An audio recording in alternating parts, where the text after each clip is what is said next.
నమస్కారం, నా పేరు త్రిష. ఛానల్ 9 న్యూస్ కి స్వాగతం. ముందుగా హెడ్లైన్స్. మేలోగా అభివృద్ధి పనులు పూర్తి. గిరిధర్ రెడ్డి. అంబేద్కర్ విగ్రహావిష్కరణ అదుర్స్. పారిశుద్ధ్య కార్మికులు బాధితులకు చైర్పర్సన్ మోర్ల సుప్రజ పరామర్శ. రసాభాసగా సాగిన సామాజిక తనిఖీ ప్రజావేదిక. నగర వ్యాప్తంగా జరుగుతున్న భూగర్భ డ్రైనేజీ, ఇంటింటి కనెక్షన్ల, వాటర్ సప్లై పనులను వేగవంతం చేసి కాలుష్య రహిత నెల్లూరు నగరానికై తోడ్పడాలని కమిషనర్ సూర్యతేజ అధికారులకు సూచించారు. పారిశుద్ధ్య పనుల పర్యవేక్షణలో భాగంగా స్థానిక 9వ డివిజన్ నవాపేట, కుసుమ హరిజనవాడ, యనమలపాలెం తదితర ప్రాంతాల్లో జరుగుతున్న భూగర్భ డ్రైనేజీ, వాటర్ సప్లై 49 జోన్ల నందు ఇంటింటి కనెక్షన్ల పనులను కమిషనర్ మంగళవారం పర్యవేక్షించారు.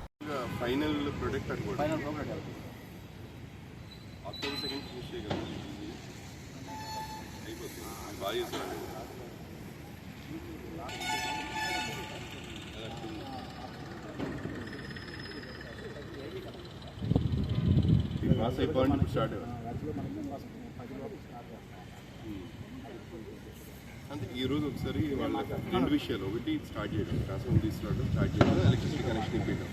సెకండ్ వాళ్ళు హెడ్ ఎవరైతే ఉంటారో ఒకసారి ఆఫీస్కి ఏ డే అయినా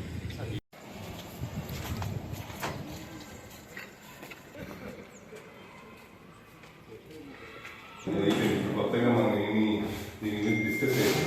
అన్నింటిలో ఫంక్షన్ సిస్టమ్స్ అన్నీ ఉండాలి మీకు. అంటే అప్పుడే రన్ అవ్వదు, కానీ మీరు క్లీనింగ్ అంత విషయం వెళ్తే ఇంకా సూపర్. అది క్లీనింగ్ చేసి నిజంగా డ్రైనేజ్ వాటర్ ఇక్కడ ఉన్నాను కదా, నేను ఎక్కువ కూడా అడగట్లా. క్లీన్ ఈ ఏరియా వన్నింగ్ వెండి వస్తుంది, మిస్టర్ వస్తుంది, వస్తుంది, అన్నింటి రియలిస్టిక్ అనిపించేయండి. ఏముంది నేను కాదు, మీరు ఒకసారి పబ్లిక్ గత 5 ఏళ్ల వైసీపీ పాలనలో జగన్మోహన్ రెడ్డి ప్రజలకు జనరంజక పాలన అందించారని జిల్లా యువజన విభాగం అధ్యక్షులు ఊటుకూరు నాగార్జున తెలిపారు.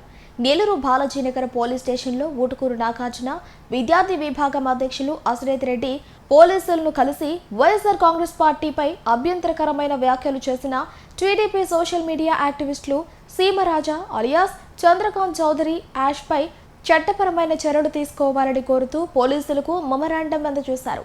ఈ సందర్భంగా వారు మాట్లాడుతూ డైవర్షన్ పాలిటిక్స్ లో భాగంగానే తెలుగుదేశం పార్టీ ఇలాంటి ఆకృత్యాలకు పాల్పడుతుందని మండిపడ్డారు. ఈరోజు మా నాయకులు నెల్లూరు నగర వైఎస్ఆర్ కాంగ్రెస్ పార్టీ ఇన్ఛార్జ్ మరియు గౌరవ శాసనమండలి సభ్యులు శ్రీ పర్వతిరెడ్డి చంద్రశేఖర్ రెడ్డి గారు మరియు నెల్లూరు జిల్లా వైఎస్ఆర్ కాంగ్రెస్ పార్టీ అధ్యక్షులు మాజీ మంత్రివర్యులు శ్రీ కాకాని గౌతమ్ గారి ఆదేశాల మేరకు నెల్లూరు నగరంలో ఉన్నటువంటి బాలాజీనగర్ 6 పోలీస్ స్టేషన్లో సిఐ సాంబశివరావు గారి అధ్యక్షతన ఎస్ఐ శ్రీనివాస్ గారికి టీడీపీకి సంబంధించిన కొంతమంది సోషల్ మీడియా యాక్టివిస్టుల మీద ఈరోజు కంప్లైంట్ ఇవ్వడం జరిగింది. ఆ కంప్లైంట్ ఎందుకు ఇచ్చాము అంటే, గతంలో మా ప్రభుత్వం అధికారంలో ఉన్నప్పుడు ఇలాగే కొంతమంది సోషల్ మీడియా, తెలుగుదేశం పార్టీకి సంబంధించిన కావచ్చు, ఎవరైనా కావచ్చు, సోషల్ మీడియాలో యథేచ్ఛగా మాట్లాడుతున్నా కానీ ప్రజా పరిపాలన మేము పక్కన పెట్టకుండా మా నాయకుడు జగన్మోహన్ రెడ్డి గారు ప్రజలకు ఇచ్చిన హామీలను నెరవేరుస్తూ ప్రజలకు ఏ విధంగా మంచి చేయాలా, ప్రజలకు ఇచ్చిన హామీలను ఏ విధంగా అమలుపరచాలనే ఆలోచనతో ప్రజాపాలన సాగిస్తూ వస్తే ఈరోజు ఇదే కూటమి ప్రభుత్వం అధికారులకు వచ్చిన సంవత్సరం రోజుల నుంచి కూడా డే 1 నుంచి కూడా ఈరోజు దాకా కూడా అక్రమ కేసుల మీద పెట్టడం, ప్రభుత్వం తరఫున ప్రజలకు ఇచ్చిన హామీలను ఏ విధంగా అమలు చేయకుండా డైవర్షన్ పాలిటిక్స్ చేయాలనుకోవడము, ఇట్లాంటి కార్యక్రమాలు చేపట్టే క్రమంలో ఈరోజు కంప్లైంట్ ఇవ్వడం జరిగింది. నేను ఒకటే అడుగుతా ఉన్నా, దాదాపు సంవత్సరం రోజుల నుంచి ఈ తెలుగుదేశం ప్రభుత్వం కావచ్చు, కూటమి ప్రభుత్వం అధికారంలోకి వచ్చినప్పటి నుంచి కూడా ఏ రోజు కూడా నిరుద్యోగుల గురించి కావచ్చు, రైతుల గురించి కావచ్చు, వాళ్ళు ఇచ్చిన హామీల గురించి కావచ్చు ఆలోచన చేయకుండా ప్రజల్లో వ్యతిరేకత వస్తుంది, ప్రజలు తిరగబడుతున్నారు అనే ఆలోచన వచ్చిన ప్రతిసారి కూడా ఎవరో ఒక పనికిమాలిన వెదవని ఎవరో ఒకరిని సోషల్ మీడియా ద్వారా మాట్లాడించడం, వాడేదో దేశానికి సేవ చేసినట్టు వాడిని తీసుకుపోయి వాళ్ళకు అనుకూలమైన ఒక మీడియాలో వాడిని కూర్చోబెట్టి వాటిని గంటల లైవ్లో పెట్టి డిబేట్లు పెట్టడం, చర్చా కార్యక్రమాలు పెట్టడం, కాలయాపన చేస్తూ కేవలం డైవర్షన్ పాలిటిక్స్ చేస్తున్న ఈ కూటమి ప్రభుత్వానికి నేను ఒకటే ప్రశ్నిస్తా ఉన్నా. ఏ రోజైనా సరే ఈ కూటమి ప్రభుత్వానికి అనుకూలంగా వ్యవహరించే మీడియా కావచ్చు, వాళ్ళ ప్రతినిధి ఎవరైనా సరే ప్రజలకు ఉపయోగపడే కార్యక్రమం కావచ్చు, ప్రజలకి ఇచ్చిన హామీల విషయంలో కావచ్చు, ఏదైనా సరే ఒక డిబేట్ పెట్టారా లేకపోతే ఒక చర్చా కార్యక్రమం జరిపారా అని ప్రశ్నిస్తా ఉన్నా. అలా చేయకుండా కేవలం తెలుగుదేశం పార్టీ అంటే టోటల్ డైవర్షన్ పార్టీగా ఆవిర్భవించి కంప్లీట్గా ప్రజల్లో ఉన్న ఒక వ్యతిరేకతను, ప్రజల్లో ఉన్న ఒక తిరుగుబాటుతనాన్ని దారి మళ్లించడానికి మాత్రమే కొంతమంది పనికిమాలిన వ్యక్తులను తీసుకొచ్చి సోషల్ మీడియా ద్వారా మాట్లాడిస్తూ వ్యక్తిత్వ హననాలు పట్టుబడుతున్న వాళ్ళు ఎవరి మీదైనా సరే చర్యలు తీసుకోవాలని ఈరోజు మేము కంప్లైంట్ ఇవ్వడం జరిగింది. ఈరోజు నేను ఒకటే చెప్తా ఉన్నా, దాదాపు ఈ సంవత్సర కాలంలో ఏ విధమైన పరిపాలన సాగించారో మనం అందరూ చూస్తూ ఉన్నాం. ఇదే విధంగా కానీ మీరు ముందుకెళ్ళి ఇదే విధంగా మీరు ముందుకెళ్తూ పరిపాలనని గాలికి వదిలిపెట్టేస్తూ సోషల్ మీడియా సైకోల ద్వారా కొంతమంది సైకోల ద్వారా తెలుగుదేశం పార్టీకి సంబంధించిన కొంతమంది తెలుగుదేశం పార్టీ సోషల్ మీడియా సైకోల ద్వారా పాలన సాగిస్తే మాత్రం తీవ్రంగా ఇప్పటికీ మీకు ప్రజల్లో తీవ్ర వ్యతిరేకత ఉంది. రానున్న రోజుల్లో ఖచ్చితంగా మిమ్మల్ని మీరు ఇంటింటికి కూడా పోయే పరిస్థితులు లేకపోక రానున్న ఎలక్షన్స్లో కావచ్చు, పెద్ద ఎలక్షన్స్ కంటే ముందు కార్పొరేషన్ ఎలక్షన్స్లో కనీసం మీకు టీడీపీ తరఫున అభ్యర్థులు కూడా దొరికే పరిస్థితి కూడా ఉండదని మీకు తెలియజేస్తా ఉన్నా. ఇకపోతే ఈ సోషల్ మీడియాలో మరీ ముఖ్యంగా సీమరాజా అనే ఒక పనికిమాలిన వెధవకుడు చంద్రకాంత్ చౌదరి అలియాస్ సీమరాజా, వాడు మా పార్టీ కండవా కప్పుకొని మా పార్టీకి సంబంధించిన ఇది చేసుకుంటూ రకరకాలుగా వాడు ఈరోజు మాట్లాడుతూ ఉన్నాడు. అతనికి ఒకటే చెప్తా ఉన్నాం, ఈరోజు 4 గోడల మధ్య ఏదైనా మాట్లాడుతూ ఏదో సునకానందం పొందుతున్నా నీకు ఒకటే చెప్తా ఉన్నాను, ఎవరైనా కావచ్చు, వ్యక్తిత్వ హననాలకు పాటుపడుతున్న వాళ్ళు ఏ పార్టీ అయినా కావచ్చు, మా రోజు వచ్చిన రోజు 4 గోడల మధ్య మాట్లాడిన మీ అందరికీ కూడా నడి రోడ్లు మీకు బుద్ధి చెప్పే కార్యక్రమం కూడా వైఎస్ఆర్ కాంగ్రెస్ పార్టీ తరఫున తీసుకుంటామని తెలియజేస్తూ, ఏదైనా సరే రానున్న రోజుల్లో అది ఏ పార్టీ అయినా సరే వ్యక్తిత్వ హననానికి పాల్పడుకుంటా సోషల్ మీడియాలో కావచ్చు, ఎక్కడైనా మా మీడియా మాధ్యమాల్లో కావచ్చు, ఎక్కడైనా సరే రాజకీయాన్ని హుందాగా నడిపించాలని, ఏ విషయాల్లో కూడా వ్యక్తిత్వ హననానికి పాల్పడుకుంటూ ఉండాలనే ఉద్దేశంతో ఈరోజు కార్యక్రమం చేయడం జరిగింది. ఈ కార్యక్రమంలో ఖచ్చితంగా మాకు పోలీసు వ్యవస్థ మీద నమ్మకంతో మేము ఆయనకి కంప్లైంట్ ఇవ్వడం కూడా జరిగింది. ఆయన చర్యలు తీసుకుంటారని ఆశిస్తున్నాము. వాళ్ళపై చర్యలు తీసుకోకపోతే ఉన్నతాధికారుల మీద మేము ఆశ్రయిస్తాం. అప్పటికీ మాకు న్యాయం జరగకపోతే న్యాయస్థానాలు కూడా మాకు ఆశ్రయించి న్యాయం జరిగే విధంగా చట్టం మీద మాకు అపారమైన గౌరవం ఉంది కాబట్టి న్యాయస్థానం దగ్గర మేము మంచిగా పోరాటం చేసే పరిస్థితులు మేము ఎదుర్కొంటామని తెలియజేస్తాం. బుజ్జిరెడ్డిపాలెం నగర పంచాయతీలోని జమీలా మహల్లో ఓ జింక ప్రత్యక్షమైంది. జింకను హాల్ సిబ్బంది గమనించడంతో అలజడికి వెళ్లి బాత్రూంలో దూరింది. దీంతో సిబ్బంది బాత్రూం తలుపులు వేసి స్థానిక పోలీసులకు సమాచారం ఇచ్చారు. వెంటనే స్పందించిన సీఐ శ్రీనివాసరెడ్డి సంబంధిత ఫారెస్ట్ అధికారులకు సమాచారం ఇవ్వగా ఫారెస్ట్ బీట్ అధికారి తన సిబ్బందితో వచ్చి జింకను బంధించి వైద్య పరీక్షలకు తీసుకువెళ్లారు.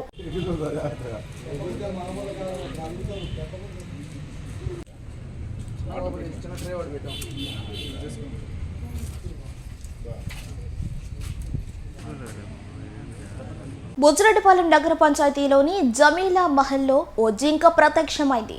జింకను హాల్ సిబ్బంది గమనించడంతో అలజడికి వెళ్లి బాత్రూంలో దూరింది. దీంతో సిబ్బంది బాత్రూం తలుపులు వేసి స్థానిక పోలీసులకు సమాచారం ఇచ్చారు. వెంటనే స్పందించిన సీఐ శ్రీనివాసరెడ్డి సంబంధిత ఫారెస్ట్ అధికారులకు సమాచారం ఇవ్వగా ఫారెస్ట్ బీట్ అధికారి తన సిబ్బందితో వచ్చి జింకను బంధించి వైద్య పరీక్షలకు తీసుకువెళ్లారు.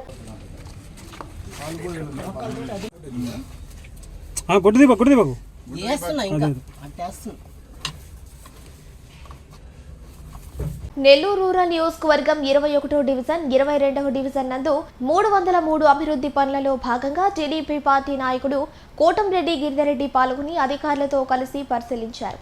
అనంతరం కోటంరెడ్డి గిరిధరెడ్డి మాట్లాడుతూ 80% పనులు పూర్తి కావచ్చాయని, మే నెల ఆఖరి లోపల పనులు పూర్తి చేస్తామని తెలియజేశారు. ఈ కార్యక్రమంలో టీడీపీ నాయకులు కార్యకర్తలు పాల్గొన్నారు.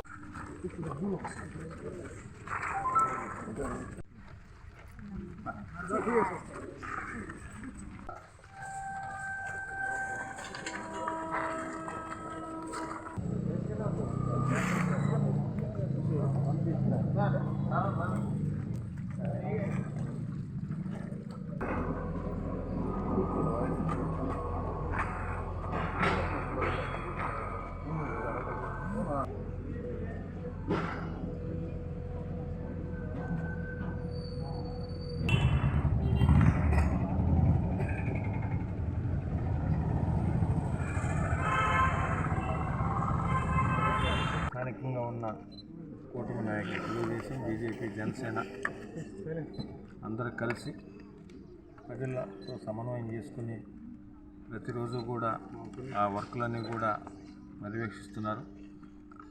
దానిలో భాగంగానే ఈరోజు 21, 22 డివిజన్లలో ఏదైతే పనులు జరుగుతున్నాయో ఆ ప్రాంతాల్లో స్థానిక నాయకులతో, కార్పొరేటర్తో, డివిజన్ ఇన్ఛార్జ్తో, అదేవిధంగా సోదరులు జిల్లా బీజేపీ అధ్యక్షులు వంశీధర్ రెడ్డి గారితో కలిసి ఈ 2 డివిజన్లో కూడా పర్యవేక్షణ జరిగింది. ఇప్పటికే దాదాపు 80-90% పనులన్నీ కూడా పూర్తయినాయి. పనులు జరిగిన ప్రాంతాల్లో పక్కన క్వాలిటీగా స్థానిక డిపార్ట్మెంట్ వారితో పర్యవేక్షించి క్వాలిటీగా ఉండేటట్టు చూడడం, అదేవిధంగా ఇన్ టైంలో వర్క్ జరిగే విధానాన్ని పరిశీలించడం జరుగుతూ ఉంది. తప్పకుండా ఏదైతే నెల్లూరు రూరల్ నియోజకవర్గం ప్రజలకు మాటిచ్చామో మే 20 లోపల 303 పనులు 40 కోట్ల రూపాయలతో మే 20 లోపల పూర్తి చేస్తామని చెప్పాము.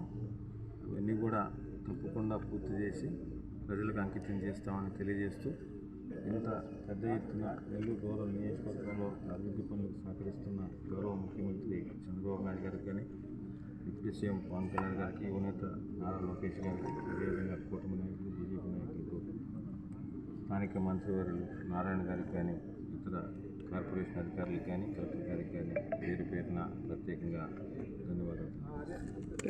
నిడవలూరులో దళితుల్లో చదువుకునే వారందరికీ సహాయం చేస్తామని పారిశ్రామికవేత్త పల్లం శంకర్ అభిప్రాయపడ్డారు. అంబేద్కర్ జయంతి సందర్భంగా విగ్రహావిష్కరణ కార్యక్రమంలో ఆయన మాట్లాడారు. గ్రూప్ 1, గ్రూప్ 2కు ఎంతమంది సిద్ధమైనా తాను సహకారం అందించేందుకు సిద్ధంగా ఉన్నానని ఆయన పేర్కొన్నారు. అయితే జయరాజ్ గారు నాకు 25 సంవత్సరాల క్రితమే తెలుసు. అన్న ఈనాడులో రిపోర్టర్గా ఉన్నప్పటి నుంచి నాకు తెలుసు. నేను ప్రజాశక్తి పత్రిక 2002లో నేను సబ్ ఎడిటర్గా ఉన్నాను. అప్పటి నుంచి కూడా జయరాజ్ అన్న నాకు ఇంకా బాగా దగ్గరయ్యారు. దశాబ్దాలుగా అంబేద్కర్ విగ్రహ ప్రతిష్ఠ ఏర్పాటుకు ప్రయత్నాలు చేశామని ఛానల్ 9 ఎండీ జయరాజ్ అభిప్రాయపడ్డారు. అంబేద్కర్ విగ్రహ ప్రతిష్ఠ కార్యక్రమంలో ఆయన మాట్లాడారు. ఈ సందర్భంగా ఆయన మాట్లాడుతూ దశాబ్దాల కళ నెరవేరిందని ఆయన పేర్కొన్నారు. ఈ కార్యక్రమంలో Vidavaluru SI Naresh, APM Simhadri, head constable Ramanayya, Swarna Venkayya, దళిత బాబు, గొల్ల వెంకయ్య, అనపల్లి ప్రసన్న తదితరులు హాజరయ్యారు. అంబేద్కర్ విగ్రహాన్ని ఇక్కడ స్థాపించాలని గత 3 దశాబ్దాలుగా మేము ట్రై చేసాం. అయితే చివరికి మన ఎస్ఐ గారు గబ్బర్ సింగ్ గారు అలియాస్ తురకా వెంకటరమణ అలియాస్ గబ్బర్ సింగ్ లాంటి వాళ్ళు పూనుకోవడం, మన విడవలూరుకు సంబంధించిన యూత్ మొత్తం రెడీ కావడం, ఈ సంకల్పం సిద్ధించింది. రాబోయే రోజుల్లో ఈ విగ్రహానికి ఇంకొక దేవాలయం కూడా కట్టాలని మేము అనుకుంటున్నాం. ఈ విగ్రహానికి సెక్యూరిటీగా చుట్టూ ఫెన్సింగ్ ఏర్పాటు చేయాలనుకుంటున్నాం. దయచేసి ఈ విగ్రహం ఈ ఊరికి ఒక ఐకాన్ కావాలి. ఎమ్మెల్యే వచ్చినా ఎంపీ వచ్చినా ఇక్కడకు పర్యటించేటప్పుడు వాళ్ళు అధికారికంగా వచ్చినా అనధికారికంగా వచ్చినా ఖచ్చితంగా విగ్రహానికి పూలమాల వేసే మన కాలనీలకు ప్రవేశించాలని నా మనవి. దయచేసి దీన్ని అందరూ పాటిస్తారని నేను కోరుకుంటున్నాను. అంబేద్కర్ విగ్రహాన్ని విడవలూరులో ఏర్పాటు చేయడం అభినందనీయమని ఆల్ ఇండియా ఎస్టీ ఉద్యోగులు సంఘం చైర్మన్ యాకసిరి వెంకటేశ్వర్లు అభిప్రాయపడ్డారు. ఆయన విడవలూరులో జరిగిన అంబేద్కర్ విగ్రహ ప్రతిష్టలో మాట్లాడారు. ఈ సందర్భంగా ఆయన మాట్లాడుతూ అంబేద్కర్ లేకుంటే మాకు ఉద్యోగాలు వచ్చుండేవి కాదని అభిప్రాయపడ్డారు. వారిని కూడా విగ్రహ ఆవిష్కరణ దగ్గరకు రావచ్చింది కోరుతూ ఉన్నా. విడవలూరు ఎస్ఐ గారు కూడా మధ్యలో మనతో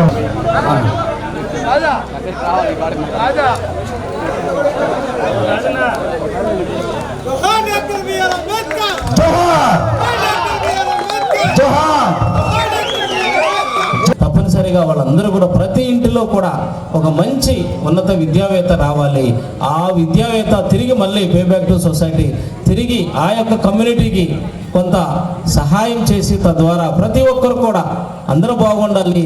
అందులో ఈ యొక్క పేదరికం, దళిత, గిరిజన వాళ్ళు ఉన్నటువంటి ప్రతి ఒక్క కుటుంబం నుంచి కూడా ఉన్నతంగా ఎదగాలని చెప్పేసి ఈ సందర్భంగా కోరుకుంటూ, మరి నాకు ఈ అవకాశం కల్పించిన మిత్రులు జయరాజు గారికి, అలాగే మరి ఎడవలూరు యూత్ అందరికి కూడా పేరు పేరున నా యొక్క ధన్యవాదాలు తెలియజేస్తున్నాను.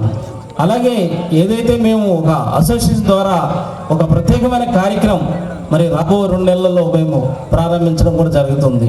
ఎందుకంటే గిరిజన వాడల్లో ఈరోజు కూడా మనం చూస్తున్నాం, చదువుకి ఇంకెంతో దూరంలో ఆమడ దూరంలో ఉన్నటువంటి ఈ గిరిజన బడివిడి పిల్లలందరినీ కూడా బడిలో చేర్చే కార్యక్రమం అందుకని దానికి గిరిజన విద్యా యానాది చైతన్య వేదిక అనే పేరుతో రాబో 2 నెలల్లో ప్రతి గిరిజన కాలనీలో మేము తిరిగి బడి అర్హత కలిగినటువంటి ప్రతి పిల్లవాడిని కూడా ఆ దగ్గరలో ఉన్న వాటిని గిరిజన గురుకుల పాలన చేసే కార్యక్రమం మా మిత్రుడు పుల్లి చంద్రశేఖర్ గారు కూడా ఆయన కూడా వచ్చున్నారు ఇక్కడ.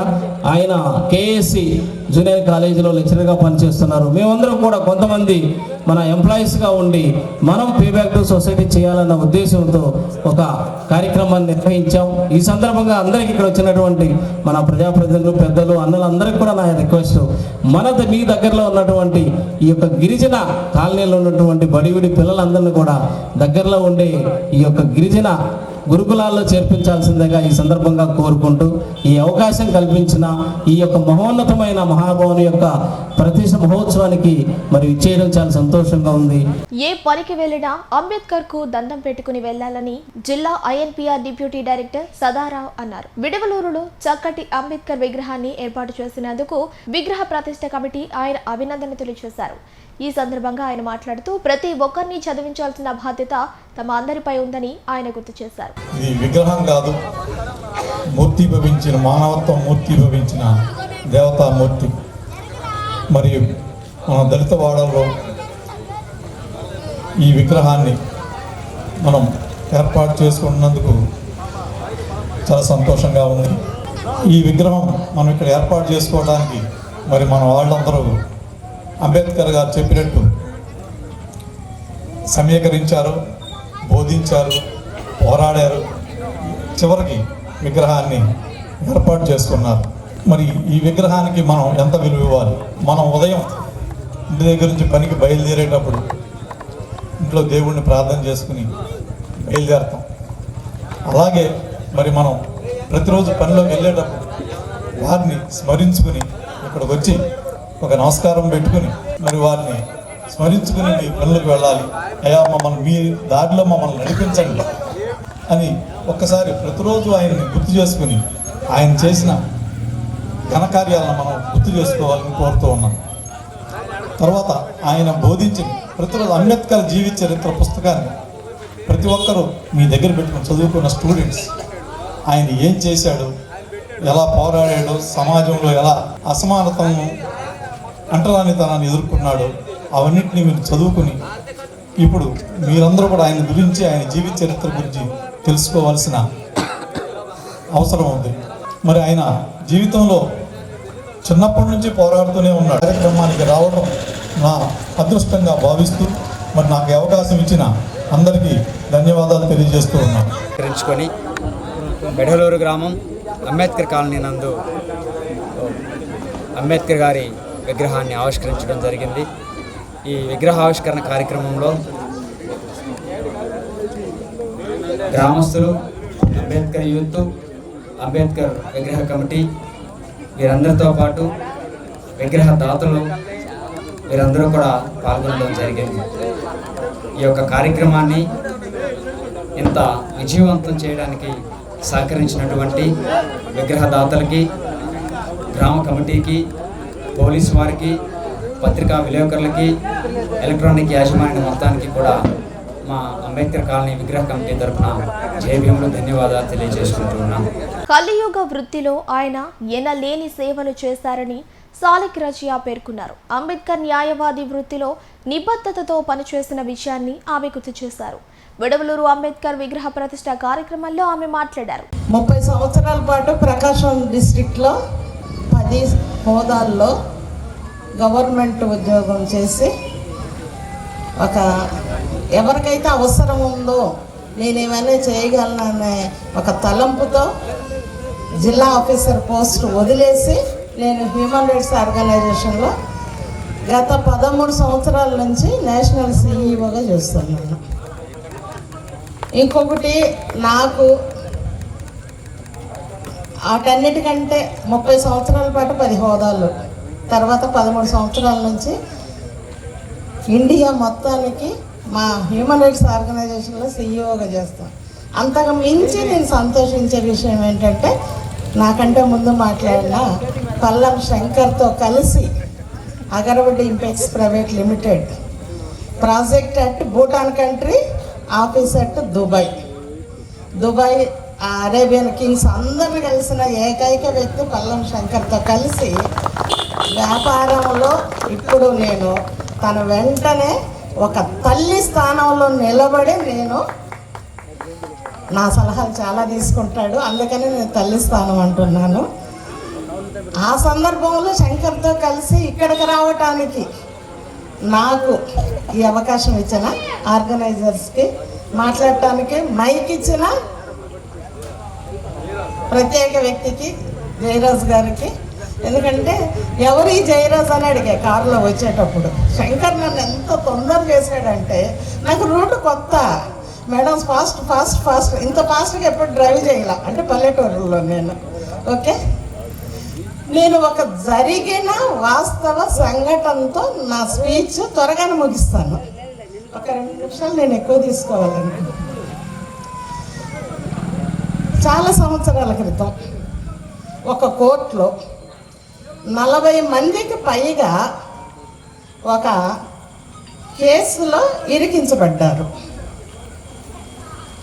సహజంగా ఏ కేసులోనైనా ఎవరినన్నా ముద్దాయిలుగా, నిందితులుగా, అక్యూజ్డ్గా పెట్టినప్పుడు ఆ ముద్దాయిలందరూ కలిసి ఏం చేస్తారండి చెప్పండి? ఇందాక అంతా ఏం విజిల్స్ వస్తున్నారు, ఇప్పుడు చెప్పండి ఏం చేస్తారు? నా మీద కేసు, అది నేను నిందితురాలను తర్వాత సంగతి ఫైనల్ అవుతుంది. నా మీద ఒక కేసు వచ్చినప్పుడు ఫస్ట్ మనం ఏం చేస్తాం? ఎస్, అడ్వకేట్ని పెట్టుకుంటాం, న్యాయవాదిని పెట్టుకుంటాం. ఇప్పుడు న్యాయవాదాన్ని ఎవరు అంటున్నా, అడ్వకేట్ లేకపోతే లాయర్. మీ చదువుకున్న కుర్రాళ్ళు తర్వాత సెర్చ్ చేయండి, అడ్వకేట్ వేరు, లాయర్ వేరు. ఆ డిఫరెన్స్ మీరు తర్వాత చూసుకోండి. ఆ 41 కానీ 49 మంది కానీ, ఆ ఫిగర్ నాకు సరిగా గుర్తు రావట్లేదు, ఒక న్యాయవాదిని పెట్టుకున్నారు. వాళ్ళందరి తరపున వాళ్ళు నిర్దోషులు అని నిరూపించాల్సిన బాధ్యత ఆ న్యాయవాది మీద ఉంది. ఆ న్యాయవాది చాలా కరెక్ట్ మనిషి. తిమ్మిని బొమ్మిని చేయటం, అబద్ధాన్ని నిజాన్ని అబద్ధం చేయటం, అబద్ధాన్ని నిజం చేయటం, ఇటువంటి జిమ్మిక్స్ ఆయనకి తెలియదు, స్ట్రైట్ ఫార్వర్డ్. ఆ న్యాయవాది ఏం చేశాడంటే వాళ్ళకి హామీ ఇచ్చాడు. ఎందుకనంటే చట్టం అనేది ఒకటి ఉంది, అది నిజంగా మిమ్మల్ని నిర్దోషులుగానే బయటికి తీసుకొస్తుంది అని ఒక నమ్మకాన్ని కల్పించాడు న్యాయవాది చేయాల్సిన పని అదే. కాబట్టి దాదాపు 134 సంవత్సరాల క్రితం, 34 తీసేసిన 100 ఏళ్ళు ఎవరొక్కరు లేరు అనుకుంటా. ఆయన 56లోనే వెళ్ళిపోయారు, 1891లో పుట్టి. సరే, జయంతి ఈరోజు జరుపుకుంటున్నాము, ఏప్రిల్ 14th. ఆయన మరణ దినం గుర్తుంది ఎవరికన్నా? డిసెంబర్ 6. మరి విగ్రహం రూపంలో ఆయన్ని పూజించటం కదా, ఆయన ఒక మాట చెబుతుండేవాడు ఎప్పుడు. నేను ప్రతి నవంబర్ 14 ఆ క్యాప్షన్ నేను షేర్ చేస్తుంటాను మా ఫ్రెండ్స్కి. నేను విగ్రహాల్లో లేను, నన్ను పూజించకండి, పుస్తకాల్లో ఉన్నాను, వాటిని పూజించండి అని అన్నారు. ఆ పుస్తకాలని పూజించటం వల్లనే ఈరోజు నేను మీ ముందు నిలబడ్డా. ఆ పుస్తకాలను పూజించటం వల్లే జయరాజ్ గారు మీరు ముందు నిలబడ్డారు. ఆ పుస్తకాలను పూజించటం వల్లనే శంకర్ పారిశ్రామికవేత్తగా మీ ముందు నిలబడ్డారు. ఏం చేశాడు అంబేద్కర్ గారు అని ఎవరన్నా స్టూడెంట్స్ని అడిగితే రాజ్యాంగాన్ని రాశారు అని అన్నారు. అదొకటేనా?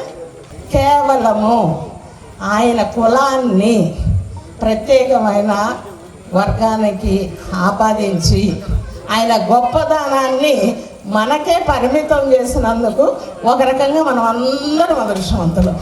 డాక్టర్ బిఆర్ అంబేద్కర్ గారు పుట్టకపోయినట్లయితే మనందరి పరిస్థితి పూర్తిగా తారుమారుగా ఉండేదని మాత్రం అందరికీ తెలుసు. కాబట్టి ఈ సమయంలో ఇక్కడ ఉన్న యూత్కి, ఎందుకంటే మా స్థలం అయిపోతా ఉంది, ఇక్కడ ఉన్న యూత్కి నేను ఒకటే చెప్పేది, ఆయన గురించి తెలుసుకోండి. ఆయనకున్న గొప్ప లక్షణాల్లో పాటించగలిగినవి అన్నీ సెలెక్ట్ చేయండి. అందులో మీరు ఎన్నుకోండి, ఏదో లక్షణం ఖచ్చితంగా మీకు కనెక్ట్ అవుతుంది. ఆ లక్షణాన్ని పాటిస్తూ సమాజంలో, సంఘంలో ఆయన విగ్రహాన్ని పెట్టి దండయటంగా సంవత్సరానికి ఒకసారి ఆయన ఏమి చేశాడో వాటిల్లో మనం చేయగలిగిందని సెలెక్ట్ చేసుకొని ఆచరించినప్పుడే ఆయనకి నిజమైన నివాళులు అర్పించడానికి మనకు ఈ రూపంలో అదృష్టం కలిసి. నేను చాలా వేల సభల్లో మాట్లాడాను, కానీ ఒక వ్యక్తి గురించి మాట్లాడటానికి ఏమాత్రం అర్హత లేని స్థాయిలో నేను నిలబడి ఆ గొప్ప వ్యక్తి అర్హత గురించి మాట్లాడటానికి ఛాన్స్ ఇచ్చిన వ్యక్తి అంబేద్కర్ గారు తప్పితే ఇంకా వేరే ఎవ్వరూ కాదు. అందుకై శిరస్సు వంచి నా నివాళులు అర్పిస్తూ బాబాసాహెబ్ డాక్టర్ బిఆర్ అంబేద్కర్ గారి 134వ జయంతి సందర్భంగా ఇక్కడ జ్ఞానానికి చిహ్నమైనటువంటి మన బాబాసాహెబ్ డాక్టర్ బిఆర్ అంబేద్కర్ గారి విగ్రహాన్ని ఇక్కడ ప్రారంభించుకోవడం మంచి శుభసూచకం.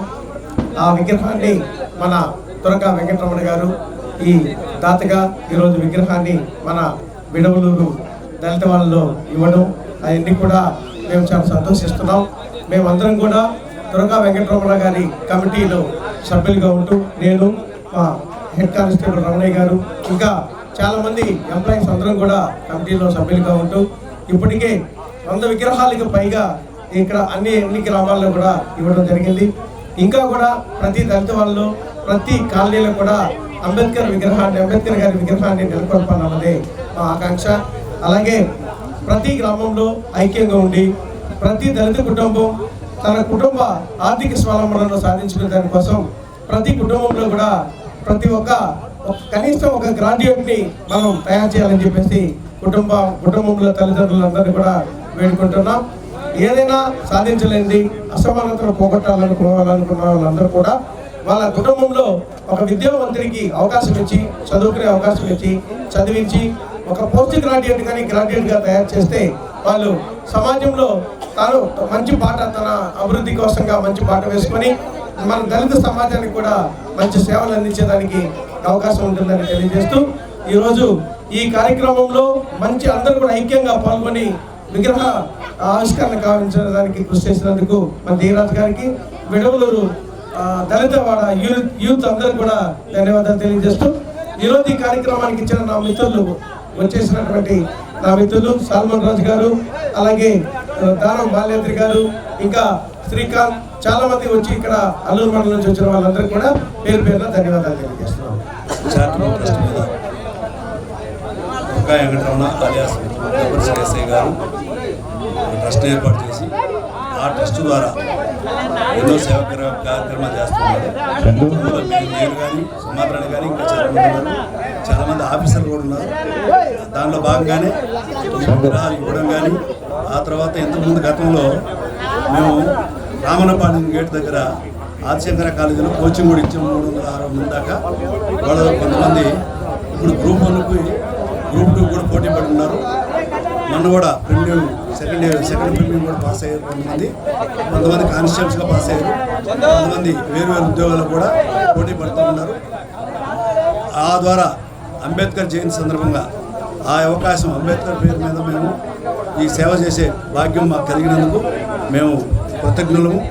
అందరికీ థ్యాంక్ యూ. కోవూరులోని అంబేద్కర్ 135వ జయంతి సందర్భంగా ఇందిరమ్మ విగ్రహం నుండి అంబేద్కర్ విగ్రహం వరకు అంబేద్కర్ పూర్ పీపుల్ అసోసియేషన్ ఆధ్వర్యంలో అంబేద్కర్ చిత్రపటాన్ని ఊరేగింపుగా పలు సాంస్కృతిక కార్యక్రమాలతో భారీ ర్యాలీ చేపట్టారు. ఈ కార్యక్రమంలో అంబేద్కర్ పూర్ పీపుల్ అసోసియేషన్ కార్యనిర్వాహకులు Lavakumar, M Srinivasulu, Vijay Anandam, M Sudhakar, B Sridhar, Johnson, Raj Kumar, youth నాయకులు కిషోర్, సందీప్, అవినాష్, చెంటి టీచర్స్ అసోసియేషన్ నాయకులు తదితరులు పాల్గొన్నారు.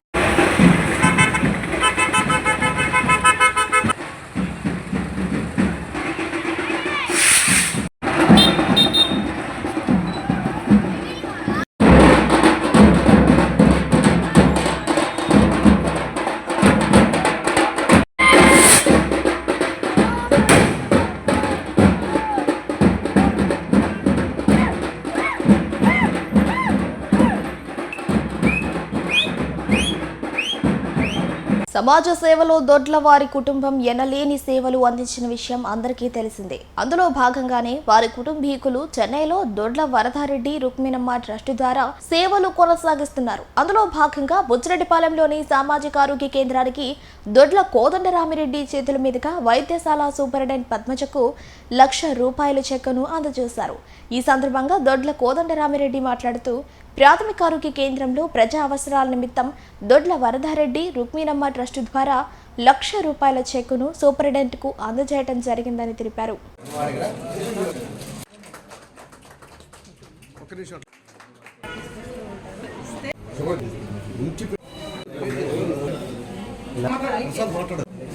మన కోదండరామిరెడ్డి గారు హెచ్డిఎస్ మెంబరు ప్రతి సంవత్సరం మాకు ఏదో ఒకటి డొనేట్ చేస్తూ ఉంటారు.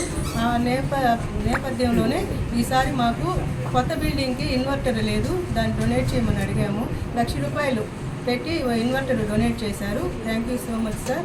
ప్రీవియస్గా కూడా ఆయన చాలా సిటీజీ మిషన్ అయితే ఏమి, వాటర్ ప్లాంట్ అయితే ఏమి, ఇంకా బాత్రూమ్స్ అయితే ఏమి, ఫ్యాన్స్ అయితే ఏమి, ఈ ఈసీజీ మిషన్, ఇంకా వీల్ చైరు, ఇంకా ఫిజియోథెరపీలు, సైకిలు చెప్పుకుంటూ పోతే చాలా ఇస్తూ ఉన్నారు.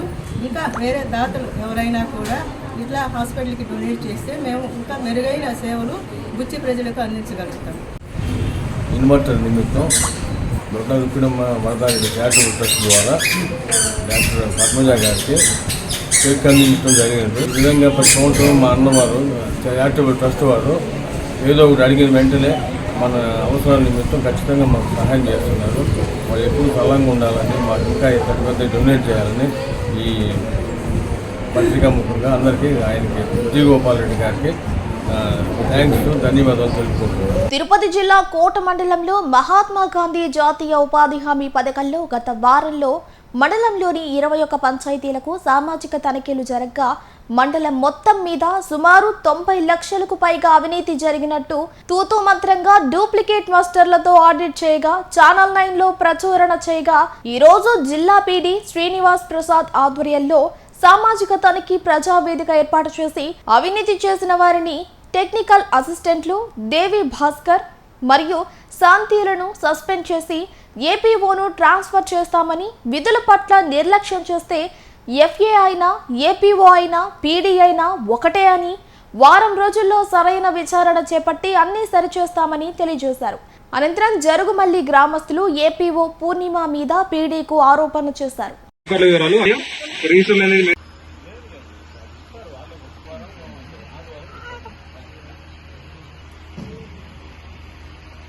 స్టార్టింగ్ ఫ్రమ్ ఫీల్డ్ అసిస్టెంట్ నుంచి టెక్నికల్ అసిస్టెంట్ కానీ, ఈసీలు కానీ, ఏపీఓ కానీ అందరికీ కూడా వేసీకర్ ఉంటేనే ఉద్యోగం. ఇది విషయం ఏమిరా అంటే రకరకాల అలిగేషన్స్ వచ్చినప్పుడు అలిగేషన్ను ప్రోగ్రామ్ ఆఫీసర్గా ఎంపీడీఓ ఉన్నారు, పైన ఏపీడీ ఉన్నారు. వెరిఫై చేసినప్పుడు మనము యాక్షన్ తీసుకోవడం జరుగుతుంది.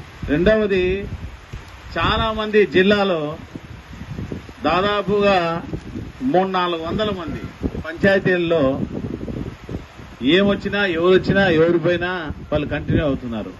కారణం ఆ ఫీల్డ్ అసిస్టెంట్లో ఉద్యోగం పట్ల నిబద్ధత, ఉద్యోగం తప్ప వేరే ఆలోచనలు ఉండవు. కరెక్ట్గా ఉద్యోగం చేయడం, వేసీకర్స్తో మాట్లాడడం, వేసీకర్స్కి పని ఇవ్వడం, ఇదే ఉంటుంది, వేరే ఆలోచన ఉండదు. విషయం ఏమైపోతుందంటే ఎప్పుడైతే ఉద్యోగి అన్నవాడు ఒకవైపు వంగి పనిచేసినప్పుడు ఆటోమేటిక్గా ఇంకో వైపు నుంచి సమస్యలు వస్తాయి. అందుకని పదే చెప్తున్నాం, సమస్యలు ఉన్నప్పుడు రెక్టిఫై చేసుకోండి, వేసీకర్ కోసమే బ్రతకండి. దానిలో భాగంగా ఏ స్థాయిలో ఎవరికి ఇన్ ది ఇంట్రెస్ట్ ఆఫ్ వేసీకర్, అది ఫీల్డ్ అసిస్టెంట్ అవ్వచ్చు, ఏపీఓ అవ్వచ్చు, ఎవరిపైనైనా చర్య తీసుకోవడానికి వెనకడుగు వేసేది ఉండదు. కాకపోతే విషయం ఏమిరా అంటే వేసీకర్ కూడా గుర్తుపెట్టుకోవాల్సింది ఎవరున్నారా ఎవరు లేరు కాదు, మనకు కరెక్ట్గా ఎవ్రీడే అటెండెన్స్ మాస్టర్ మన ఫీల్డ్లో పెట్టున్నారా లేదా. మీరు ఎందుకంటే ఏదైనా సరే తీసేసినాడు, మీరు ఒకటి గుర్తుపెట్టుకోండి, పంతాలకు పోనవసరంలే, వీళ్ళు ఉండాలా వాళ్ళు ఉండాలా ఉండాల్సిన పనిలే. మీరున్నంత వరకు సక్రమంగా నడిపించే మనిషి కావాలా. ఫీల్డ్ అసిస్టెంట్ అవసరం అనుకుంటే ఆడ మనిషినే పెడతాం.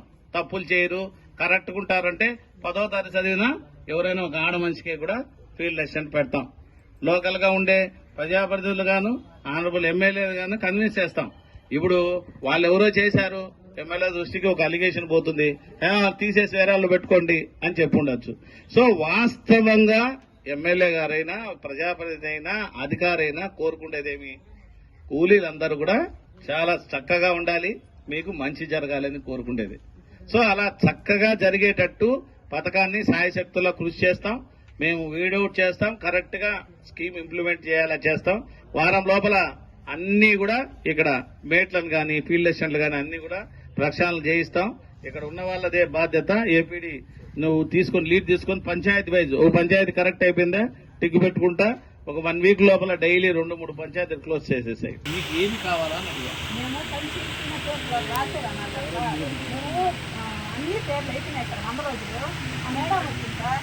వచ్చి మేడం మాకు 50 రోజులు కలపండి మేడం అని మిగతా వాళ్ళు అంటారు కదా ఇంకా అండే వాళ్ళు జాబ్ కార్డు నంబర్ తీసుకొని వాళ్ళని అడిగి బుద్ధుళ్ళు పోండి అని చెప్పింది సార్. ఆ మేడం చెప్పినా మేము బుద్ధుళ్ళు పోయినాం. వాళ్ళ పేర్లు సార్ అవి. అవును సార్, ఆ మేడం వచ్చి చెప్పింది. వాళ్ళ మీటింగ్ పెట్టి అందరినీ పిలిచి ఇదిగో సార్ మాకు 20 అయిపోయింది ఒకటి సన్మానాలు ఇది చేశారు సార్. ఆ మేడం ఉంది కదా సన్మానాలతో కూడా చేశారు సార్. 20 అయిపోతే మేము సన్మానాలు తీసేస్తారు. మేము పర్ఫెక్ట్ గా ఉంది వ్యక్తిని ఎందుకు తీసేసారు? జరుగుతుంది సార్ మాది వెంకటకృష్ణయ్య. తీసేసినాక ఇంకేం చేస్తావు? ఏదో మంచి వాళ్ళు పెట్టుకోండి. తీసేసినారు కదా ఏదో సమస్య. 9 మంది అన్నారు కదా సార్. ఆ 9 మందిని అడిగి రాశారు ఆ పేర్లు. వాళ్ళందరికీ వాళ్ళే లేదని రాసేస్తున్నారు. అంతే కదా సార్, ఇప్పుడు రాశారు కదా 9 మంది పేర్లు. ఎవరు రాసుకుంటారు? అవును సార్, మమ్మల్ని ముందుకు పొమ్మని ఆ మేడం చెప్తే మేము పోయాం. వాళ్ళు కన్ను బాలేని వాళ్ళు అని వాళ్ళ పేర్లు రాసి వాళ్ళని అడగాలి కదా. వాళ్ళని అడిగి మీరు ఎవరు చెప్పలేదా చెప్పింది ఆ మేడం. చెప్పింది ఆ మేడం. కాదు సార్, అవన్నీ కాదు సార్, అందరూ వస్తారు. ఆమె చెప్పింది బళ్ళ వచ్చి మీటింగ్ పెట్టేశారు.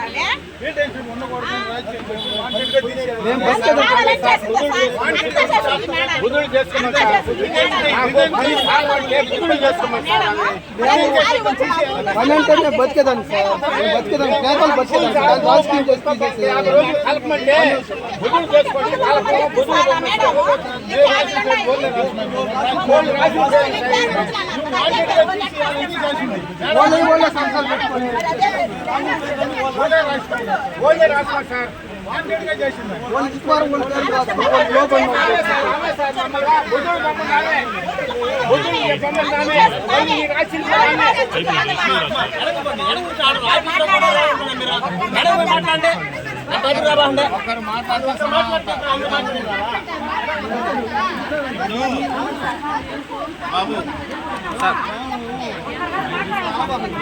సార్ పని ఎవరు పెడతారు పని ఆడ?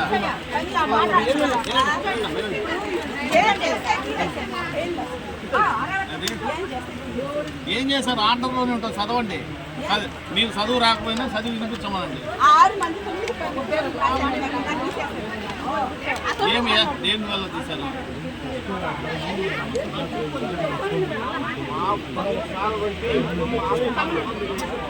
ఆ అబ్బాయి ఆర్డర్లో ఏముంది అలిగేషన్?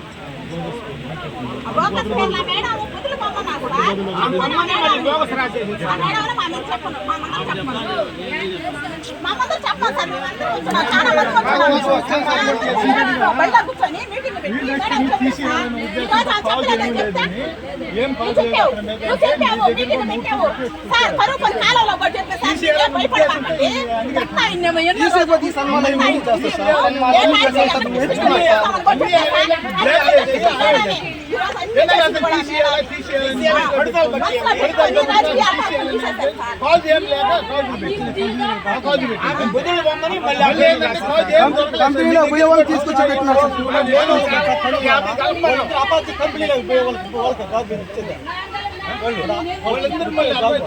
సార్ ఇదిగో ఒక్క కేసులో 7 మంది 8 మంది పేర్లు రాశారంటే ఇక్కడ తీసేశారు. మేము అన్ని జాబ్ కార్డులు పొద్దున్న వచ్చేవాళ్ళు. మేము సగాటి సగం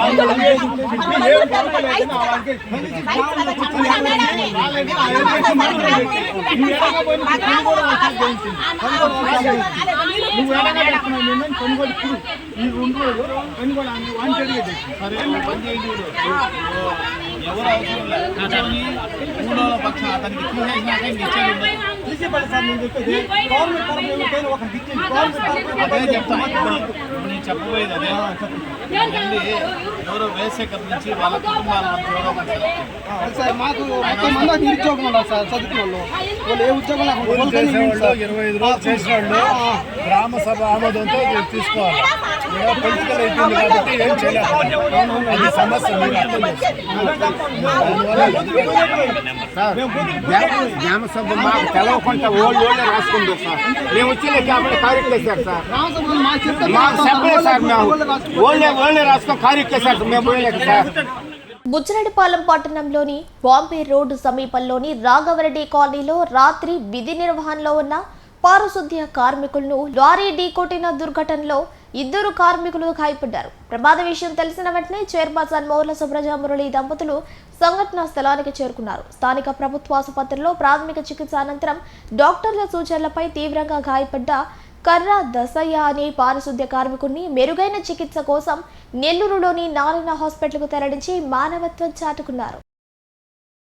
బుచ్చిరెడ్డిపాలెం పట్టణంలోని బాంబే రోడ్డు సమీపంలోని రాఘవరెడ్డి కాలనీలో రాత్రి విధి నిర్వహణలో ఉన్న పారిశుద్ధ్య కార్మికులను లారీ ఢీకొట్టిన దుర్ఘటనలో 2 కార్మికులు గాయపడ్డారు. ప్రమాద విషయం తెలిసిన వెంటనే చైర్పర్సన్ మోర్ల సుబ్రజ మురళి దంపతులు సంఘటనా స్థలానికి చేరుకున్నారు. స్థానిక ప్రభుత్వ ఆసుపత్రిలో ప్రాథమిక చికిత్స అనంతరం డాక్టర్ల సూచనలపై తీవ్రంగా గాయపడ్డ కర్రా దసయ్య అనే పారిశుద్ధ్య కార్మికుడిని మెరుగైన చికిత్స కోసం నెల్లూరులోని నారాయణ హాస్పిటల్కు తరలించి మానవత్వం చాటుకున్నారు.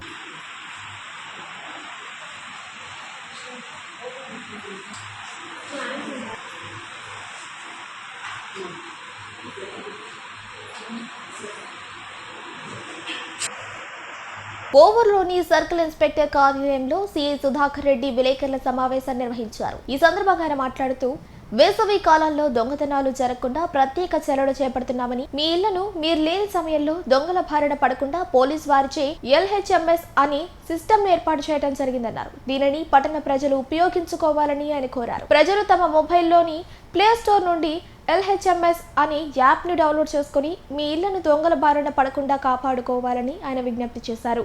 ఈ కార్యక్రమంలో trainee DSP Sivapriya, station writer Rasheed తదితరులు పాల్గొన్నారు. పోలీసు వారి సూచనలు పత్రికాముఖంగా తెలియజేస్తున్నాం. వేసవి కాలంలో ఇళ్లలో దొంగతనాలు తరచుగా జరుగుతూ ఉన్నాయి. ప్రజలందరినీ కూడా గత డిసెంబర్ నెల నుండి కూడా అప్రమత్తం చేస్తూ ఉన్నాం. క్రిస్మస్, జనవరి 1 సంక్రాంతి వచ్చినప్పుడు కూడా అందరికీ పత్రికాముఖంగా విజ్ఞప్తి చేశాం. మీ ఇళ్ల నుంచి దూరంగా వెళ్ళేటప్పుడు పోలీసు శాఖ ఉచితంగా ఏర్పాటు చేసినటువంటి LHMS locked house monitoring system, అంటే మీరు ఇంటికి తాళం వేసి దూరంగా కొద్ది రోజులు వెళుతున్నట్లయితే పోలీసు వారికి ముందుగా సమాచారం ఇస్తే మీ ఇంటి మీద నిఘా ఏర్పాటు చేయడం జరుగుతుంది. ఫిజికల్గా, టెక్నికల్గా మీ ఇంట్లోనే సీసీ కెమెరాలు మేము ఏర్పాటు చేసి వాటిని 24/7 మా కంట్రోల్ రూమ్ ద్వారా నిఘా పెట్టి పరిశీలించడం జరుగుతుంది. తద్వారా మీరు భరోసాతో మనశ్శాంతిగా వేరే ఊరు వెళ్ళినా మీ వస్తువులన్నీ కూడా ఎట్లాంటి దొంగతనానికి గురి కాబడవు. దయచేసి ఈ సౌకర్యం ఉచితం, పూర్తిగా ప్రజలందరూ కూడా దీనిని వినియోగించుకోమని మరొకసారి పత్రికాముఖంగా మీ అందరినీ రిక్వెస్ట్ చేస్తూ ఉన్నాం. మేము ఎన్నిసార్లు చెప్పినప్పటికి కూడా కొంతమంది తగిన జాగ్రత్తలు తీసుకోకుండా ఇంట్లోనే విలువైన వస్తువులు ఉంచి బయటికి వెళ్ళినప్పుడు ఈ గత కొంతకాలంలో 3 దొంగతనాలు కొవ్వూరు పరిధిలో జరిగాయి. వాటిల్లో ఇతర రాష్ట్రాల నుంచి వచ్చినటువంటి దొంగలు దొంగతనం చేసినట్టుగా ఒక కేసులో మాకు ఆధారాలు లభ్యమైనాయి. వాళ్ళని పట్టుకోవడానికి కూడా ఒక టీం ఏర్పాటు చేస్తున్నాం మేము. ఈ సందర్భంగా మేము తెలియజేసేది ఏంటంటే, మీరు ఇంట్లో నుంచి సెలవులకు కానీ ఏదైనా అత్యవసర పనుల మీద కానీ వెళ్ళేప్పుడు విలువైన బంగారు వస్తువులు, డబ్బులు లాంటివి మీకు లాకర్ సౌకర్యం ఉంటే బ్యాంక్ లాకర్లలో దాచుకోండి. లేదంటే మీకు నమ్మకమైనటువంటి సొంత కుటుంబ సభ్యులు, బంధువుల ఇళ్లలో దాచుకోండి, మీ వెంట తీసుకుపోండి. ఇవన్నీ వీలు కాని పక్షంలో పోలీస్ శాఖ ఉచితంగా ఇచ్చేటువంటి LHMS సౌకర్యాన్ని ఉపయోగించుకోండి. ఈ LHMS యాప్ ప్లే స్టోర్ ద్వారా ప్రతి ఒక్కరు ఉచితంగా డౌన్లోడ్ చేసుకోవచ్చు. డౌన్లోడ్ చేసుకున్న తర్వాత దానిలో ఆటోమేటిక్గా పాపప్ విండోస్ వస్తాయి. మీ వివరాలు నమోదు పరిచిన తర్వాత, లొకేషన్ నమోదు పరిచిన తర్వాత మీరు ఎప్పటి నుంచి ఎప్పటి వరకు ఇంట్లో ఉండరో ఆ డీటెయిల్స్ అన్నీ తీసుకుంటారు. పోలీసు వారే మీ ఇంటి దగ్గరకు వచ్చి నిఘా కెమెరాలు ఏర్పాటు చేయడం జరుగుతుంది. వాటిని కంట్రోల్ రూమ్ ద్వారా పరిశీలిస్తూ ఉంటారు 24 గంటలు కూడా, day and night. AP municipal workers and employees CITU నాయకులు నెల్లూరు మున్సిపల్ కార్పొరేషన్ కార్యాలయం ముందు ధర్నా నిర్వహించారు. ఈ సందర్భంగా వారు మాట్లాడుతూ రాష్ట్రం మొత్తం ఆప్కాస్ కార్మికులకు జీతాలు పడుతున్న రాష్ట్ర మున్సిపల్ శాఖ మంత్రి ప్రాతినిధ్యం వహించే నెల్లూరు కార్పొరేషన్లో గత 2 నెలలుగా కార్మికులకు జీతాలు అందటం లేదని, అలాగే గతంలో లేని విధంగా మహిళా కార్మికుల్ని కాలువలు తీయటం, ట్రాక్టర్లపై చెత్త సేకరించే పనులకు పంపించడం వంటి పనులు చేయాలని ఒత్తిడి చేస్తున్నారని అన్నారు.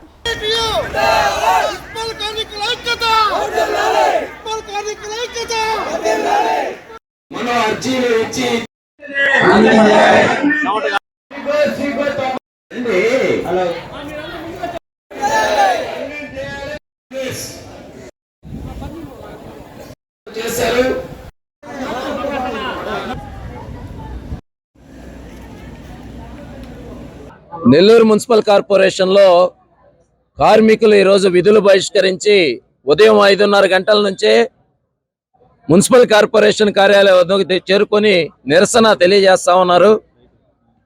అనేక దఫాలు కమిషనర్కి, మేయర్కి, ఇక్కడ ఉన్నటువంటి పాలకవర్గ సభ్యులకి, ప్రభుత్వానికి అది సమర్పించి విధులేని పరిస్థితుల్లో సమస్యలు పరిష్కారం కానిటువంటి ఎడల ఈరోజు విధులు బహిష్కరించి మరీ ఉదయం 5:30 నుంచి ఇక్కడ నిరసన ధర్నా కొనసాగుతా ఉంది. ఇప్పటికీ కూడా ఈ అధికారులు, ప్రభుత్వం స్పందించకపోతే ఈ యొక్క ఆందోళన ఖచ్చితంగా మరింత తీవ్రతరం చేస్తాము అని చెప్పి CITUగా తెలియజేస్తున్నాం. చాలా చిన్న సమస్యలు కార్పొరేషన్ అధికారులు అనుకుంటే పరిష్కారం అయిపోయేటటువంటి సమస్యలు కూడా ఇక్కడ పరిష్కారం కావడం లేదు. 60 సంవత్సరాలు నిండినటువంటి కార్మికులకి ఏ రకమైన నోటీస్ లేకుండా, రిటైర్మెంట్ బెనిఫిట్స్ లేకుండా 93 మందిని ఇళ్లకు పంపిస్తున్నారు. అదేవిధంగా చనిపోయినటువంటి కార్మికులకి ఎక్స్గ్రేషియా ఇవ్వాలని జీవో ఉంది. జీవో ఉన్నా కానీ 5-6 సంవత్సరాల నుంచి వాళ్ళకి ఎక్స్గ్రేషియా ఇవ్వడం లేదు. వాళ్ళ వారసులకి ఉద్యోగాలు ఇవ్వడం లేదు. అట్లాగే పనిముట్లు, కార్మికుల జీతాల్లో చీపుర్లు, కాలోపార్లు కార్మికులు కొనుక్కుంటున్నారు. అక్కడేమో కోట్ల రూపాయల డబ్బులు డ్రా అవుతున్నాయి. సెలవులు అమలు కావడం లేదు. చట్ట ప్రకారం సెలవులు ఉన్నాయి, ఆదేశాలు, ఉత్తర్వులు, ఇంతకు ముందు ఉన్నటువంటి వికాస్ మరమ్మతి కమిషనరు రాతపూర్వక ఆదేశాలు ఉన్నాయి, అవి కూడా అమలు కావడం లేదు. కార్మికులకి 3 సంవత్సరాల నుంచి బట్టలు, చెప్పులు, సబ్బులు, నూనెలు ఇవ్వాల్సినటువంటివి అవి కూడా ఇవ్వడం లేదు. ఈ రకంగా చిన్న చిన్న సమస్యలు సైతం. అట్లాగే రాష్ట్రంలో అన్ని మున్సిపాలిటీలు, కార్పొరేషన్లో జీతాలు పడిపోయాయి, కానీ నెల్లూరులో జీతాలు పడకపోవడం అనేటటువంటిది అత్యంత విడ్డూరం. మంత్రి గారి ఇలాకా, మంత్రి గారి సొంత కార్పొరేషన్, కానీ 2 నెలల నుంచి జీతాలు పడలేదు. ఆప్కాస్ని రద్దు చేసి ఈరోజు ప్రైవేట్ కాంట్రాక్టర్లకి, ఏజెన్సీలకు అప్పగించాలని ఉన్నారు. ఈ నేపథ్యంలో ఈ కార్మికులు అడుగుతున్నటువంటి సమస్యలు, అధికారుల నిర్లక్ష్య వైఖరికి నిరసనగా ఈరోజు విధులు బహిష్కరించి ఇక్కడ ఆందోళన చేస్తున్నాం. అధికారులు వచ్చి సమాధానం చెప్పేంత వరకు సాయంత్రం అయినా సరే ఇక్కడే ఉండి ఈ సమస్య పరిష్కారం అయిన దాకా బైఠాయించడానికి సిద్ధపడే ఈరోజు యూనియన్ గా, CITUగా ఇక్కడ ఈ కార్యక్రమాన్ని కొనసాగిస్తున్నాం. తక్షణమే అధికారులు, ప్రభుత్వం స్పందించి కార్మికుల సమస్యలు పరిష్కరించాలని చెప్పి CITUగా డిమాండ్ చేస్తున్నాం. విషయం ఏంటంటే 2 నెలల నుంచి వాళ్ళకి జీతాలు ఇవ్వకపోవడం, అట్లాగే ఆప్కాస్ నుంచి వాళ్ళని తొలగించాలని, అట్లాగే వాళ్ళకి 60 సంవత్సరాల్లో పూర్తయినటువంటి వాళ్ళని 93 మందిని పక్కన పెట్టారు విధుల నుంచి. వాళ్ళ కుటుంబాలకు సంబంధించి కూడా ఎవరికి కూడా ఉద్యోగం ఇచ్చే పరిస్థితి అవపట్లేదు. అలాగే మున్సిపల్ కార్మికులకు సంబంధించి అనేక సంవత్సరాల నుంచి సీనియారిటీ ఉన్న వాళ్ళని పర్మిట్ చేయలేదు. వాళ్ళకి సోపులు కానీ, బ్లౌజులు కానీ, వాళ్ళకి పనిముట్లకు సంబంధించి కూడా తీవ్రమైనటువంటి ఇబ్బందులు ఉన్నాయి. అలాగే లేడీస్ని కూడా ట్రాక్టర్లకి, కాలువలకు పంపించి వాళ్ళని తీవ్రమైనటువంటి ఇబ్బందులు పెట్టేటువంటి పరిస్థితి అవపడుతూ ఉంది. ఈ అన్ని సమస్యల మీద కూడా ఈరోజు నెల్లూరు నగర పరిధిలో ఉన్నటువంటి ప్రతి మున్సిపల్ కార్మికుడు ఈ యొక్క కార్యక్రమంలో పాల్గొంటా ఉన్నాడు. కాబట్టి మున్సిపల్ శాఖ మంత్రి నారాయణ గారు ఇప్పటికైనా స్పందించి వెంటనే మున్సిపల్ కార్మికులు సమస్యలను పరిష్కరించాలని చెప్పి ఈ సందర్భంగా మేము హెచ్చరిస్తా ఉన్నాం. ముస్లింలకు విరోధి ఆంధ్ర రాష్ట్ర ముఖ్యమంత్రి చంద్రబాబు అని YSR Congress party intellectual wing రాష్ట్ర అధికార ప్రతినిధి సమీర్ ఖాన్ ఆరోపించారు. నెల్లూరు జిల్లా వైఎస్ఆర్సీపీ కార్యక్రమంలో మైనార్టీ నాయకులతో కలిసి విలేకరుల సమావేశం నిర్వహించారు. ఈ సందర్భంగా వారు మాట్లాడుతూ ప్రధాని నరేంద్ర మోడీ తొత్తుగా మారి ముస్లింలకు కూటమి ప్రభుత్వం ద్రోహం చేస్తుందని, ముస్లింల పక్షపాతిగా జగన్మోహన్ రెడ్డి మరోసారి నిరూపించుకున్నారన్నారు. వక్ఫ్ బోర్డు సవరణ బిల్లుకు చంద్రబాబు మోడీ అడుగులకు మడుగులు ఒత్తుతూ మద్దతు ఇవ్వటం దుర్మార్గమైన చర్య అని ఆరోపించారు.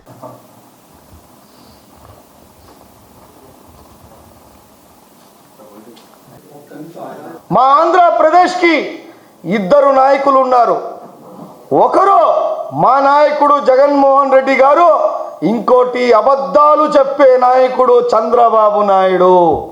చంద్రబాబు నాయుడు గారు ఈరోజు వైఎస్ఆర్ కాంగ్రెస్ పార్టీ ముస్లిం పక్షపాతి అని నిరూపించుకుంది. స్వర్గీయ రాజశేఖర్ రెడ్డి గారు 4% రిజర్వేషన్ ఇచ్చి ముస్లింల గుండెల్లో కూర్చున్నారు. ఈ రోజు వచ్చేసి జగన్మోహన్ రెడ్డి గారు కూడా అదే విధంగా కూర్చున్నారు. ఎందుకంటే ఆర్టికల్ 26, ఆర్టికల్ 14, 15, ఆర్టికల్ 25 ఇది వక్ఫ్ బోర్డ్ బిల్ అమెండ్మెంట్ ఏదైతే ప్రవేశపెట్టినారో దానికి విరుద్ధంగా ఉంది అని సుప్రీం కోర్టులో పిటిషన్ వేయడం జరిగింది. ఒక ఆయన చంద్రబాబు నాయుడు గారు ముస్లింలకి విరోధిగా చేస్తూ ఉంటే మా నాయకుడు ముస్లింల పక్షపాతిగా నిలబడ్డాడు. ఆయనకి జగన్మోహన్ రెడ్డి గారికి ఇదే తేడా. ఇంకోటి, జగన్మోహన్ రెడ్డి గారు ముస్లింలకి ఏ విధంగా కూడా తూట్లు పుడ్చలేదు, ముస్లింల వెన్నుపోటు పుడవలేదు, ముస్లింలకి ఏ విధంగా కూడా ఇబ్బంది కలగకుండా చూసినాడు. కానీ ఇటువంటి మా తలకాయలు మా అన్ని నరకడానికి వచ్చిన ఈ చంద్రబాబు నాయుడు గారే. ఇంకో మాట నేను చెప్పదలుచుకుంటున్నా, ఈరోజు సుప్రీం కోర్టులో ఇండివిజువల్ పార్టీస్ ఏదైతే యానికి ఇండిపెండెంట్ పార్టీస్ ఏదైతే ఉన్నాయో ఆ పార్టీస్ అన్నీ సుప్రీంకోర్టుకి పోవడం జరిగింది. జగన్మోహన్ రెడ్డి గారు ఒక్క ఆంధ్ర రాష్ట్ర ముస్లింకే కాదు, దేశ ముస్లింలకి నేనున్నాను అని సుప్రీంకోర్టులో పిటిషన్ వేయడం జరిగింది. చంద్రబాబు నాయుడు యావత్ భారతదేశ ముస్లింలకి వెన్నుపోటు పిడిచి ఈరోజు నరేంద్ర మోడీ గారి తొత్తులుగా వివరించి ఈ బిల్లు పాస్ చేయడం జరిగింది. అయ్యా, ఈ బిల్లు ఏ విధంగా మేము అడ్డుకోవాలో, ఏ విధంగా పోరాటం చేయాలో, పంజాబ్ వాళ్ళు రైతులు ఏ విధంగా ఢిల్లీలో కూర్చున్నారో ఆ బిల్లుని ఆగే వరకు ఏ విధంగా పోరాడాడో అదే విధంగా మేము కూడా పోరాడతామని చెప్పేసి చెప్పదలుచుకుంటా. ఇంకో విషయం, మా నెల్లూరు నాయకులు నలుగురు ఉండారబ్బా. మీరు ఎడిట్ చేసేటప్పుడు మీడియా వాళ్ళు నలుగురు ఫోటోలు పెట్టండి. ఒక ఆయన విపిఆర్ ఎంపీ గారు గెలిచిన సంవత్సరం అయితే బిల్లుకి ఆయన ఫస్ట్ ఆయనే ఇట్టా అనింది. ఆయన ఒక్క సంవత్సరంలో జెండా విధికి కనపడ్డారా? పెద్ద ఆయన ఎక్కడ కనపడ్డారు? విపిఆర్ గారు గాంధీనగర్లో కనపడ్డారా? ముస్లింల ఏరియాలో ఎక్కడైనా కనపడ్డారా? ఆయన విపిఆర్ గారు ఓట్లు వేసుకొని ముస్లింలకు నేను ఉంటానని జెండా వీధిలో మాటిచ్చారు. ఇప్పుడు ఆ మా ఎంపీ గారు ఎక్కడున్నారో అర్థం కావట్లేని పరిస్థితి. ఇంకో ఆయన నారాయణ సార్, అయ్యా దాదాపు సిటీలో ఎక్కువ శాతం ఉండేది ముస్లిం మైనారిటీ పాపులేషన్స్. ఆ ఓట్లు వేయించుకొని మీరు రంజాన్లో కూడా మీరు ఒక మసీద్లో ఇఫ్తియార్ విందుకు కూడా రాని పరిస్థితి. మీరా మా మీద నారాయణ గారు ప్రేమ చూపించేదా? మీరా మీ కార్యకర్తలకే పట్టించుకోరు మీరు. ఈయన ఒక్క మాట కూడా వచ్చి అరే నేను ఉన్నానయ్యా ముస్లింలకి, నేను చంద్రబాబు నాయుడుతో మాట్లాడతాను అని చెప్పని పరిస్థితి. ఇంకో ఆయన ఉన్నారు చంద్రబాబు నాయుడు, ఆయన మాటల్లో మోసపోయి జనాలంతా ఓట్లేశారు. వచ్చిన తర్వాత సీఎం అయిన తర్వాత జనాలకు తెలిసిపోయింది ఏ విధంగా జనాల్ని మోసం చేస్తున్నది. దాని తగ్గట్టుగానే నెల్లూరు జిల్లా ఆత్మకూరు పట్టణంలో చెత్త కుప్పలో ఎన్నికల సామాగ్రి కలకలం. మీడియా సంచలనంపై స్పందించిన ఆత్మకూరు ఆర్డీఓ పావని 2019 ఎన్నికలకు సంబంధించిన సామాగ్రిని కార్యాలయంలో జాగ్రత్తగా భద్రపరచామని, ఎవరో గుర్తు తెలియని వ్యక్తులు ఉద్దేశపూర్వకంగా కార్యాలయం నుండి తీసుకువెళ్లి బయటపడేశారన్నారు. ఈ ఘటనపై పోలీసులకు ఫిర్యాదు చేసి దర్యాప్తు చేయాలని ఆత్మకూరు ఆర్డీఓ బి పావని ఆదేశాలు జారీ చేశారు. దీంతో రంగంలోకి దిగిన పోలీసులు విచారణ చేపట్టారు. త్వరలోనే నిందితుల్ని పట్టుకుని వారిపై క్రిమినల్ చర్యలు తీసుకుంటామన్నారు. నెల్లూరు జిల్లా ఆత్మకూరు పట్టణంలో చెత్త కుప్పలో ఎన్నికల సామాగ్రి కలకలం. మీడియా సంచలనంపై స్పందించిన ఆత్మకూరు ఆర్డీఓ పావని 2019 ఎన్నికలకు సంబంధించిన సామాగ్రిని కార్యాలయంలో జాగ్రత్తగా భద్రపరచామని, ఎవరో గుర్తు తెలియని వ్యక్తులు ఉద్దేశపూర్వకంగా కార్యాలయం నుండి తీసుకువెళ్లి బయటపడేశారన్నారు. ఈ ఘటనపై పోలీసులకు ఫిర్యాదు చేసి దర్యాప్తు చేయాలని ఆత్మకూరు ఆర్డీఓ బి పావని ఆదేశాలు జారీ చేశారు. దీంతో రంగంలోకి దిగిన పోలీసులు విచారణ చేపట్టారు. త్వరలోనే నిందితుల్ని పట్టుకుని వారిపై క్రిమినల్ చర్యలు తీసుకుంటామన్నారు. 2019 ఎలక్షన్కి సంబంధించి నిన్నటి వార్తా కథనంకి పరిశీలించగా ఎలక్షన్ సామాగ్రిని కార్యాలయంలో భద్రపరచడం జరిగింది. కొందరు గుర్తు తెలియని వ్యక్తులు ఉద్దేశపూర్వకంగా వీటిని సేకరించి బయటపడివేశారు. పూర్తి స్థాయి విచారణ జరిపి సదరు వ్యక్తుల మీద క్రిమినల్ చర్యలు తీసుకోబడింది.